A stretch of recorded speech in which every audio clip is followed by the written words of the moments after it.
So guys, pinatawag ko kayo kasi mawawala ako for 1 week. So, ang magiging in charge for you is si Eric. Since siya naman yung pioneer dito, tsaka siya yung nakakaalam ng lahat.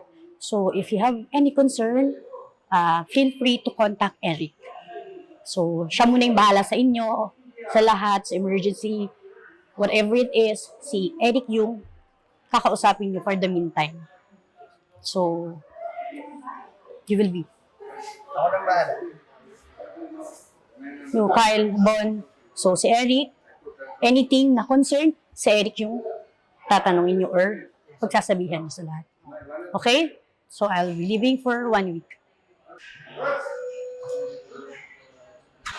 Oh, paano ba yan guys? Narinig nyo naman yung sinabi ni Madam Megan. Ako muna ang in charge. So, lahat ng iutos ko, susundin nyo syempre. At pagbutihan nyo Sige, tara, balik tayo sa trabaho. Kyle, Bon, pagkatapos nyo palang linisin yung lamesa, ilikpit nyo na yung mga upuan, tsaka yung mga nandito, marami pang kalat pakilinis na lang ng maayos. Narinig nyo naman yung sinabi ni Madam kanina, di ba? Ako ang in charge, so kailangan malinis yung At pagkano, wag nyo ako masyadong iniistorbo at ako'y busy Nagmo-Mobile Legend kasi ako Tapos pagkatapos mo dyan punasan, kuha naman akong tubig yung medyo malamig lang yung walang yelong meron dalawa. Okay, sige. Yun lang. Grabe yan tol si Eric, no? Kaya nga, kala mo kung sino. Kala mo, tagapagmana ng kumpanya Oo ba naman dun, kung makapag-utos, wagas. Para-pares lang tayo empleyado dito tol Kaya nga. Nakakapikon din Kung makakasta siya, kala mo kung sino siya. Ewan Grabe. ko. Okay, sundin na lang natin yung mga inuutos niya. Kaya nga tol, wala naman tayong magagawa. Okay, tara. Hindi pa ito nabayaran. Sir, magandang gabi. Anong atin? Mawalang galang na ho kasi napansin ko ho kayo mula dun sa malayo. Bawal ho ang tambay dito. Baka may order ho ba kayo maliban ho sa hiningin yung tubig? Actually, Hindi na kailangan, sir. Basang-basa ko na kasi sa tambay niyong tagal at sa pananamit niyo pa lang mula ulo hanggang paa siguro. Pwede ko na kayong ihatid dun sa pintuan para hindi na kayo tumagal. Ay, hindi na pala kita ihatid. Sayang ho yung paglakad ko. Bayad kasi yung oras ko dito okay. Hindi ko na-expect na ganito pala ang mga empleyado rito sa bar na to. Okay lang, sir. Dapat di na ho kayo mag-expect kasi wala rin naman ho kaming ini-expect sa'yo. So, ayun sir yung pintuan, makakaalis na ho kayo. Okay? Salamat po sa paghingi ng tubig. Kumusta kayo dito? Ako ma'am, problema.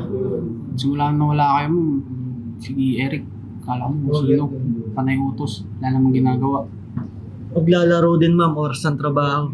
Tapos nang mamata ng mga customer. Hindi niya ina-assist ng maayos. Hanggang na nagre-reklamo na lang ang mga customer sa kanya. Oo ma'am, nakita ko pa yun ma'am, naglalaro, nakataas pa yung paa sa table. Tama ba yun ma'am?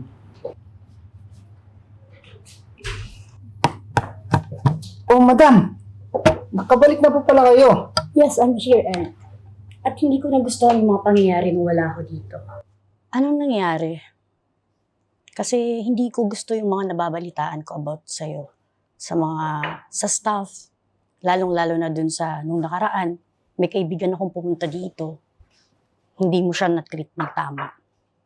Sinabi ko sa'yo na may power ka nga dito. Pero hindi ko sinabi na abusuhin mo yung binigay kong posisyon para sa'yo. Pero sorry to say, hindi ko talaga itinotolerate yung mga ganyang gawain dito. Alam mo naman yun. From the start, the customer is always right. And kahit mga trabahante mga yan, waiter lang yan, dapat itrato mo palit sila ng tama. Pasensya na, madam. Hayaan nyo, hindi na mauulit yung nangyari. Hindi na talaga mauulit kasi ito na yung huling araw mo dito. Salamat sa serbisyo mo.